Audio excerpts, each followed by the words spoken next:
Welcome to Career Tools. This week, 2022 Recruitment Update, Part 2. Hey folks, when everybody talks to me about hiring, I always assume they're talking about being the hiring manager as opposed to being an interviewee. You might be listening to this cast thinking about being an interviewee, and if so, that's good. We hope you have success with wherever your decisions take you. But I just want to mention our third conference, which is the Effective Hiring Manager Conference. We have Effective Manager, Effective Communicator, and we also have Effective Hiring Manager. And if you want to make managing easier, all you need to do is learn how to hire. And it's not complex. It's not hard. It's not difficult to understand. It's just a discipline. It's a playbook you run every time, and we can teach it to you in one day.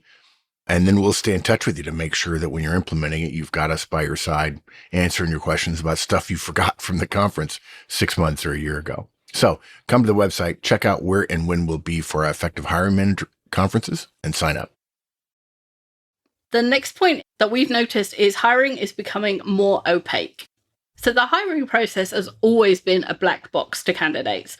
You submit your resume, and sometime later you either get a job offer or a rejection, and you're really not sure about what happens in between. And there are a lot of myths that abound. Ones like, when you're offered an interview, make sure that you are the first one after lunch, or make sure that you're the first or last candidate they see because of recency bias. Well, okay, but when somebody else is managing whoever else they're seeing, how am I supposed to schedule that? It's not helpful. Right. So there's all these myths, and a great deal of the information you get about what goes on in this black box is wrong. There are thousands, perhaps millions of articles that say interviewing is a two-way street and you should be interviewing them, which is weird when you're an interviewer and people do it to you. That you can and should negotiate an offer despite the fact that you only have one thing to offer, and that's your service. You're not going to give them less service if they offer you less money. And also, the best way to get a raise is to get an offer at another company and then ask your boss to match it, which we've already said is a bad idea on so many levels. It's all of that stuff that's out there that is leading to candidates making poor decisions and hiring managers, quite frankly, being perplexed at candidate behavior. One story that was told to us as an example, but not an outlier, was of a candidate that accepted a job. However, she asked if the job title could be changed in order to make it look like the step up that it was for her. The company agreed, adding specialist to her title. Can you guess what happened next here? She asked for more money on account of her being a specialist. The company rightly immediately rescinded their offer. I mean, wow. I still can't laugh at the person that told me that. I think I was speechless for like a minute of just laughing. I can't believe that anybody would have the gall to do that. I mean, it's clever to a point, but I mean, cleverness is thinly veiled sometimes. Exactly. Right. Yeah. Never seek to get something from someone you want a long-term relationship with. Right. Exactly. If you're never going to see them again, fine. But if you want a long-term relationship, it's best to, consider their interests too. Well, and we've said this in the interviewing guidance in terms of, negotiating or the lack of negotiating and what we recommend. Even if that particular company in that instance, that example, would have said, okay, I mean, all right, well, let me see right now. I'm going to go back and we're going to try to think about the day you start. Oh, yeah. And everybody knows that story. You better knock some people's socks off because everyone is going to be looking at you like, oh, this is the one that did the little, sly. Got one over on us. The sleight of hand. Yes. Yeah, exactly. Not a good place to start in an organization having to build a ton of new relationships.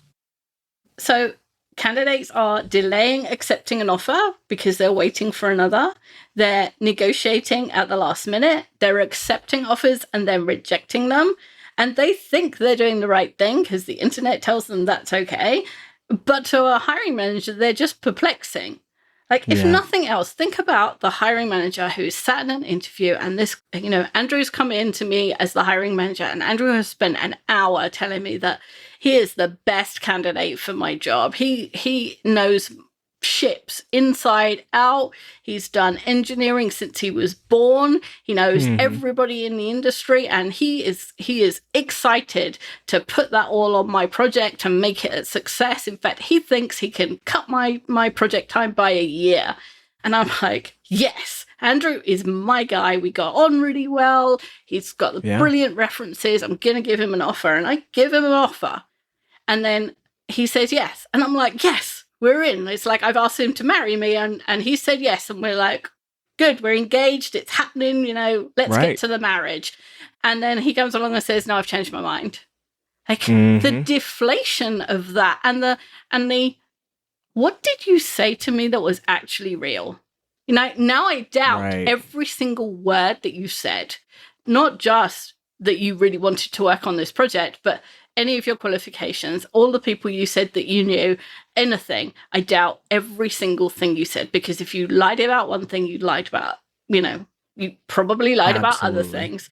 It is literally like telling someone you'll marry them and then changing your mind. And I know people do that, but they do it rarely. And that's how often it should be happening. And according to the people we know who are hiring, it's happening a lot. And it's happening a lot because that's what the guidance people are getting from the internet. Yeah. And if you're thinking, oh, that's okay, because I'll probably never interact with that hiring manager or that recruiter again. Yeah. Think that. But just know it's a very, very small world out there. And I've been recruited by a recruiter to work for a company, went to work for that company. That recruiter moved on before I did and tried to recruit me away from that company to go work for their new company. It's a small world. That could have easily happened with a hiring manager, and it's a small world out there. It is. It's not a good idea to burn bridges. And if you don't see this as burning a bridge, then obviously you've never had it done to you. Yeah. So, what does this mean for your career? Well, if the advice you're reading makes job hunting sound easy, you can disregard it, because job hunting is not easy, right? So ignore that.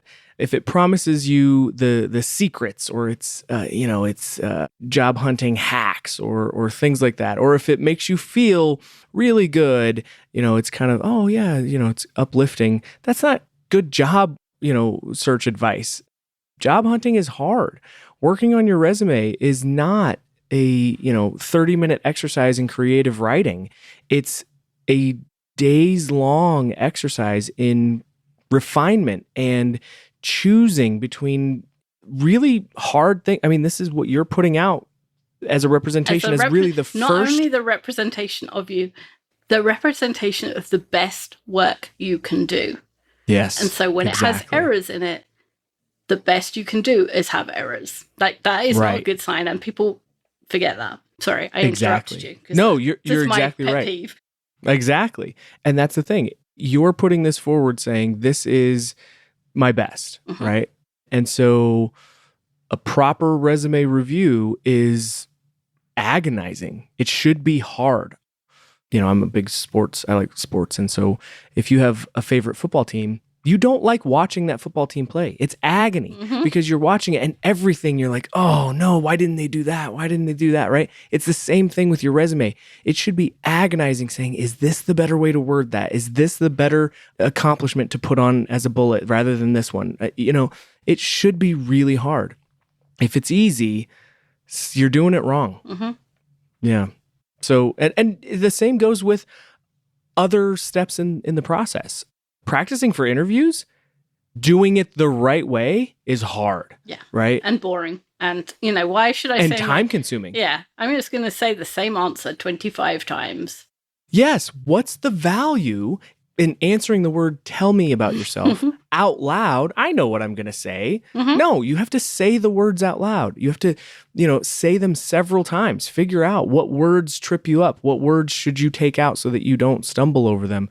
What makes sense if someone is going to interrupt you where do they normally interrupt you at what part? So then maybe that's a part you need to add a little bit of extra information, or maybe that's a part where you almost invite a question and have a really good response that you've already thought through. We talk about all this in the interview guidance, but this is work. It takes a lot of time, right? Working your network and keeping your network warm and all of that. It's not just scrolling through LinkedIn or scrolling through Facebook and hearting or right. double clicking people's posts. Yeah, it's actually having conversations, reaching out, saying, hey, thought of you today. It's offering your help if they need it and genuinely trying to be able to help them if you can, because that will serve you better when inevitably the situation arises where you need some help. So don't buy into the myth. Don't buy anyone who tells you when I did this is what worked. That's an anecdote. It is not data. Are you saying the plural of anecdote is not data? It is not. I've heard that before. A single anecdote is not representative of the entire market or even all of the hiring managers. You take advice from the people who have done hiring 10,000 times, not the person who hired once or the person who got a job once. Yeah. And don't be less than straightforward or ethical when looking for a job. Stop looking for the edge and start looking for a relationship. You're not looking to get one over on people. Every time you do that, every time you get one over on a hiring manager and that person becomes your boss, you've already damaged the relationship. It's short-term thinking and it's stupid. I'm going to go that far. Stupid. Exactly. So what does this mean for managers in this climate, right? It means that you can expect a lot of candidates to do all of this silly or perplexing things that we just talked about. This is what people are consuming, is this guidance, this information. And so the best way to deter this behavior is by being straightforward and ethical yourself. Tell a candidate, this is the offer. I really want you to come work for my team. I think you'll be great at X, Y, and Z, and I need someone in place by this date. I'm sure you're interviewing elsewhere and that you have other offers. I'll be happy to answer any questions you have at any time. And I'm afraid I can't budge on the offer or the date. If you can't accept the offer or let me know by that date, I'll wish you well and move on. If you can and will negotiate, then fine. That's okay. All right. Tell them that.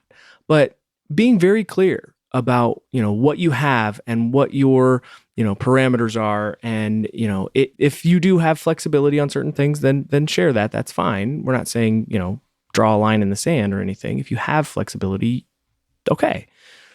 But by being clear about what you have, you provide this window into what has for a long time been a black box. And so that, in all likelihood, will provide you a better outcome. It's like that old saying, right? The best disinfectant is sunshine. It is. And that's what we're recommending here. Hey folks, Mark here. For the 100th time, maybe the 1000th time, I'm going to remind you about the M conference. I had 2 or 3 people last year come to the M conference and say, I almost didn't come, and now I feel stupid because this was the best conference they'd ever been to. A number of very senior managers and executives in the community are speakers, and the speakers, interestingly enough, stay, and they're part of the audience as well. So you can rub shoulders with them, you can talk to them, you can make them part of your network. It's the most important and most valued conference of all the conferences we do here at Manager Tools, and it's the highlight of our year. So come join us October 26th and 27th in Chicago. Okay, next, return to work. So the pandemic has forever changed what we think of as a suitable place from which to work. And that said, that human nature has not actually changed at all. And whilst a lot of us consider ourselves happier and just as productive working from home, you cannot deny the research that says we communicate more with the people that we sit next to. I read the original research and it's scary how little we communicate with people and how short the distance has to be for us to stop communicating with them. And that's causing a schism in the market. Candidates are looking for fully remote or hybrid roles, but companies want their employees back in the office because they know they get better outcomes. And whilst demand overall stays high, the companies are giving in. Apple, Google, and JP Morgan Chase, to name some, have all relaxed or made the work from home component of a hybrid larger because they need people right now. The moment that changes, it looks like it's going to change, they will be able to demand what they want. Absolutely. So what does this mean for your career? Well, if the demand is high for candidates who have your skills and the experience that you bring to the table, then you may well still be able to negotiate a favorable work from home situation. But just like Wendy said, if the demand falls, be ready to have to trade in some of that flexibility for maybe other things, right? For example, you might not be working on the projects you want or get paid the same, right? I mean, that's just the thing. Some organizations, some projects, some stuff, there may be a thing where they say, yeah, I mean, to work on this project, though, you have to be in the office because we're having meetings every day.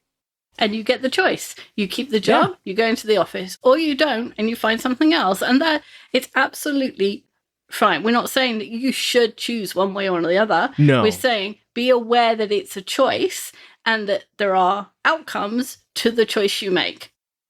And then you weigh that choice up against your personal circumstances, your family needs, and what you want. Yes, that's a great point, Wendy. You have a choice and understand that the company has choices, right? So you both have choices in this. And remember that circumstances change. The companies that Wendy, just mentioned, as well as many other companies, have changed their policies on working from home or remote work or, office work. They've changed those policies several times over the last couple of years, right? Talk about waffling and trying to find the right, ebb and flow, right? That is, yes, definitely something that companies are trying to figure out, and they will continue to try to figure it out, which means that the circumstances will change. So changes like these are another reason why a lot of folks churn through new jobs. They interview with a manager, they seem to hit it off, they like it, they're working on a project or certain work that they like doing in conditions that they like, and by the time they start that new job, one or more of those factors may have changed. So this is not to say that you should, not seek to change roles if it's the right time, but just a reminder about something that could definitely happen that maybe you haven't thought of as something. Maybe you think, well, if I'm going to this company, right, they have a hybrid model. You're in the office, 2 days a week, you're home 3 days a week. Just understand that's not set in stone. No one says that it's never going to change. And it almost certainly is. And the newest person usually gets the worst end of the stick when things change. If an exception is going to be made, it's not going to be made for the new person. Absolutely. So what does this mean for managers? The twin priorities for managers are results and retention. And retaining your top performers might mean carving out exceptions from the work from home policies for them. And managers generally underestimate the latitude that they have to allow their directs to work in a way that they want to. A manager can easily say, yeah, you can leave every day at 4 to pick up your kids. And what happens? HR doesn't come around and look at everybody's desk and see if they're there at 4:25. And even if they did, the managers say, oh yeah, I said that's okay. And the HR will go, yeah, all right then. The policy is there, but managers can change it, and you can change it in order to retain your top performers. And if there's a policy that comes down from on high and applies to everyone, and you don't go into bat for somebody that you really want to keep, they take that as a personal ding, and that's when you start to lose them. The fact that somebody, a top performer, wants something different that isn't under the policy is your chance to both reward them and improve your relationship. So even if you don't get the change, the fact that you went into bat for them is enough, usually. Yeah. And having been in very similar situations in my career, I can tell you it's much better to be able to go to bat for them on those changes early, very early. Yeah, before anybody's had a chance to think about it too much. As soon as you get a whiff, there's a sniff of, oh, we're going to start mandating, that people do this or whatever. And here's the thing. I feel like I keep plugging one-on-ones. But the only way that you can be equipped to have those conversations at a moment's notice is by knowing your directs and having a good relationship with them, knowing what those parameters are, knowing that, their wife is pregnant and she's got a high-risk pregnancy, so she has doctor's appointments every 2 weeks, right? And so there's things that they have scheduled on Thursdays and it's a non-negotiable. And so if something comes up that's going to impact that, rather than having to have a conversation with each of your people about this potential new change that you heard about and them voicing it as a concern and blah, and then going round and round this thing. If you know right away, oh, that's going to really impact my directs. Okay, well, hey, are we going to be able to make exceptions about that? Here's a use case in a situation where this won't work. Are we going to be okay with it, right? You can do that very early in the process. And going to your direct and saying, there's going to be this thing about this policy, but don't worry, I've already cleared it for you. That's like 2 wins. That's 2 gold stars. Yes, you're illustrating to them, I know you have this thing, which furthers their willingness to share more stuff with you going forward, because they go, oh, there's actually a benefit to me giving you that information. It doesn't just get used against me, right? You actually use it for me.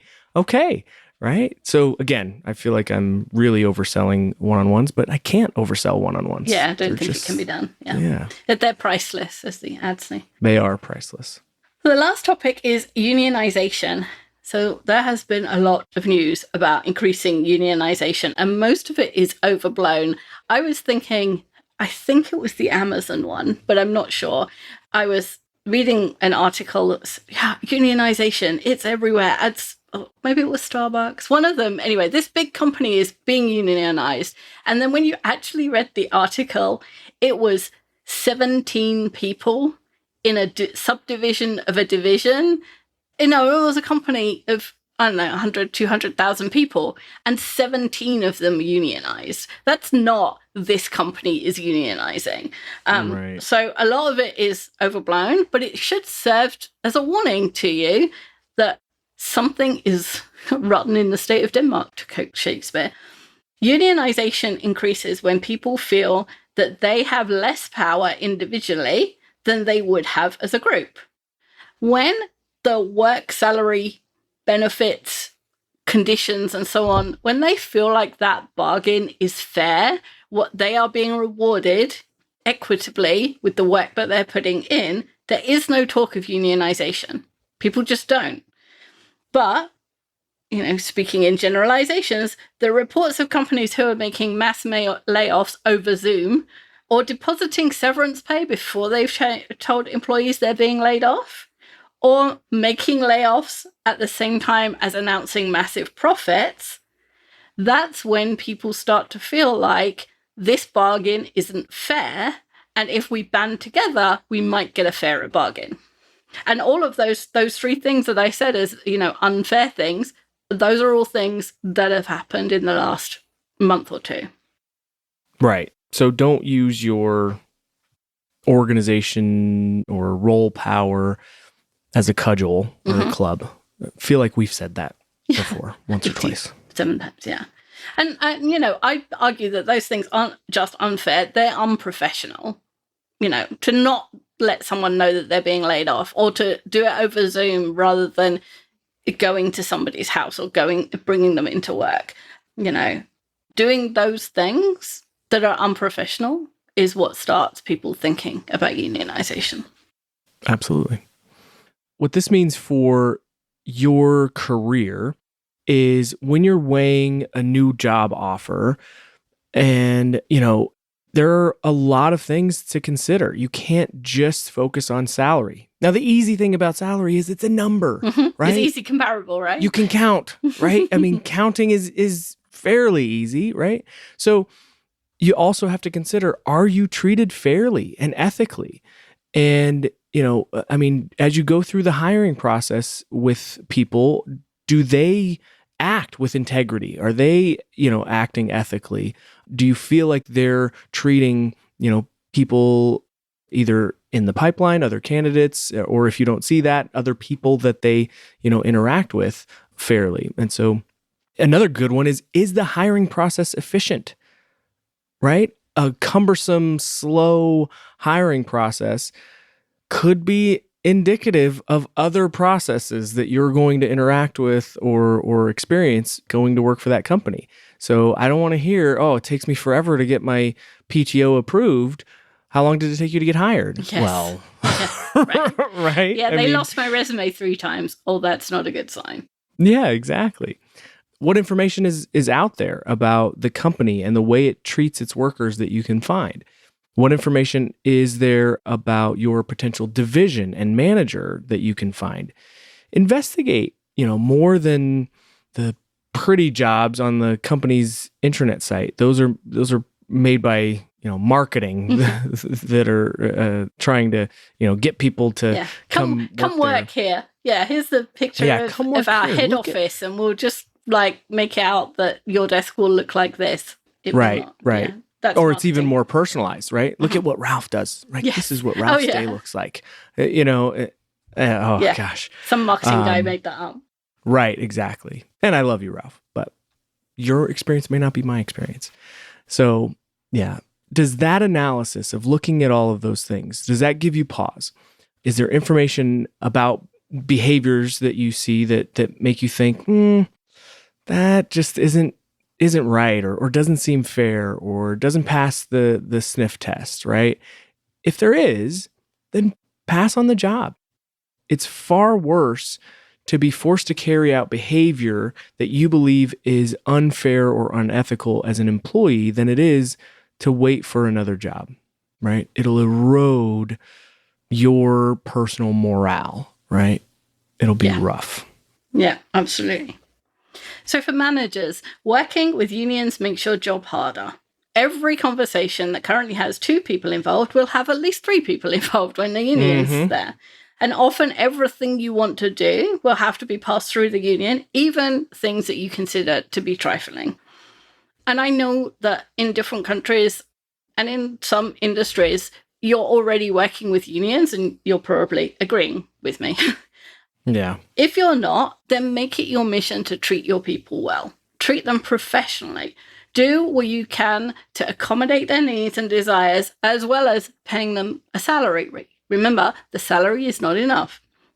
And the more you show loyalty and commitment, the more they're going to repay you with loyalty and commitment. And the more satisfied they are, the less they're going to want to unionize. Yeah, I've worked with several unions in my career, and I will tell you what I see if I had to kind of, again, summarize unions and what I've seen is they're there to protect from really bad managers. But what they do in a lot of cases is they also stifle a lot of really good managers, right? Mm-hmm. Bringing everyone to the middle. Yes. And so understand as a manager that, sometimes those union situations where you have that third person in the room, they're not thinking about just this one situation with this one employee. Mm-hmm. And so all of that leeway that Wendy mentioned earlier, you lose some of that. Mm-hmm. You don't have that. And so you have less, freedom and flexibility to be able to say, of course you can go home at 4 on Thursdays to go to those doctor's appointments for the next 3 months. Like, of course, right? Because the union rep or the shop steward or whomever is going to look at it, or at least if they're doing a good job, if they're doing their role, right, they should be looking at it as, well, could everyone go home at 4 o'clock on Thursday, right? And of course not, right? Mm-hmm. So, yeah. Anyways, sorry, little diatribe there. No, that's okay. It's good. jobs in the broadest sense are always hot topic in the business news. People are always talking about the number of jobs filled and the vacant and the people employed and the people who are unemployed, because it's an important indicator of the economy, and the economy has an effect on the rest of our lives. I remember I hated doing economics because of everything you touch. When you change the interest rates, it changes something else, and then you have to do something else. It just drove me nuts. But the one thing I remember is hemlines go with interest rates. So the better the economy is doing, the shorter the skirts. So the economy has an effect on everything, including fashion. So it's important to be aware of it, not just about your job and your salary, but how long your skirt should be. Mm-hmm. A wise professional is always aware of the reports and their meaning, but when it comes down to it, the only report that really matters is the one in your house. When there are reports of high unemployment, what matters is if you have a job. When you want to change jobs, it doesn't matter how many vacancies there are in the entire country. It matters how many vacancies there are for jobs for which you would want an offer. So for every report you see, drill down and ask yourself, what does this mean for me? Thanks, Andrew. It was a long one, but I hope it was worth it. Thanks, Wendy. I loved it. That's all for this week. We'll be back next week with a new topic. Bye, everyone.